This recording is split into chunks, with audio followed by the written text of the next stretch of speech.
to share my story. I pray that my words might encourage, maybe admonish, give direction, ideas for anyone who is suffering a terrible disease. So thank you again for this time. May it be a blessing to those who hear. First of all, this is the first time I've ever shared this testimony in a public forum because I was ashamed. I was ashamed of myself.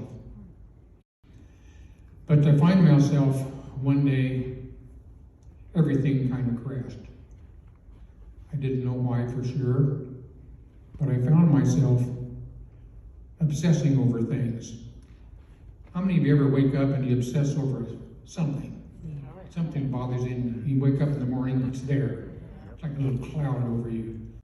So one day when I couldn't deal with life any longer, I went home. And I laid down on the couch. And I stayed there for 3 months. I rarely left the house. I didn't want any visitors. I didn't want any phone calls. I hated when the doorbell rang. Wanted to be private. I wanted to be alone. Just my thoughts.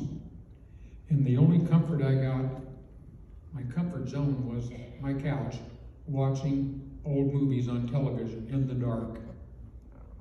It was a terrible time.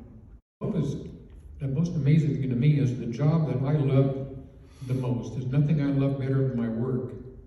And now I couldn't stand my work anymore. Didn't want anything to do with it. Get better. They weren't getting better. And I didn't know what the rest of my life held for me. And again, this is so unlike me, because any of you who know me, this is not my personality. I'm upbeat, ready to go, ready to get at them, got energy. But that was all gone. It was like a wet horse race, just defeated. I think a lot of my problem was school related, but could be other issues too. But I tried my best to hide what was going on.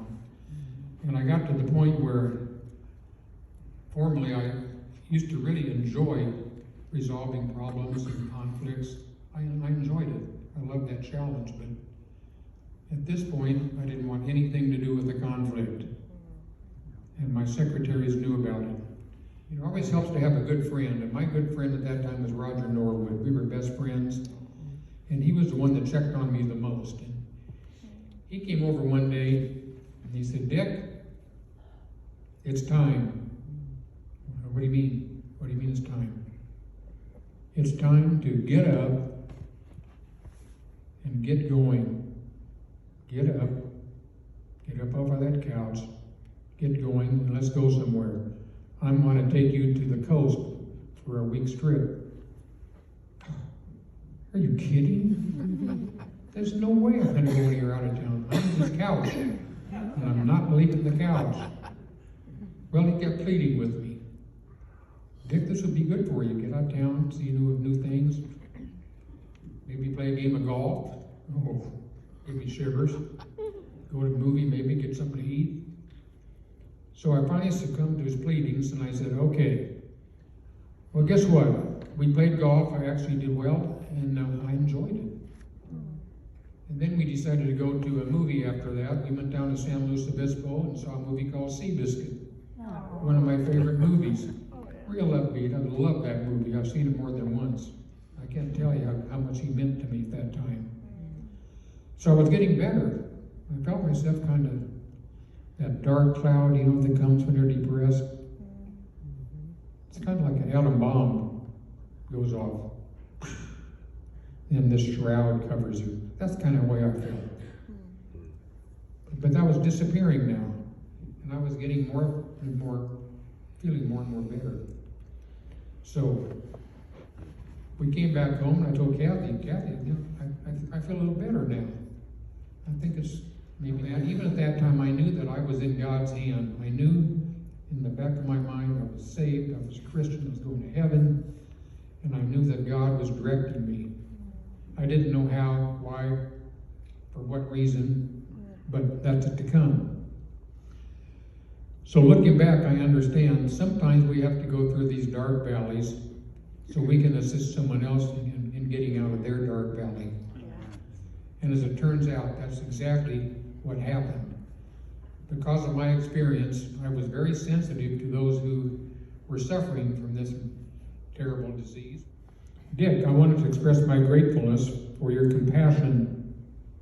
I recently heard someone say that the willingness to go back into the valley to help someone else through is a true sign of love and commitment to Christ.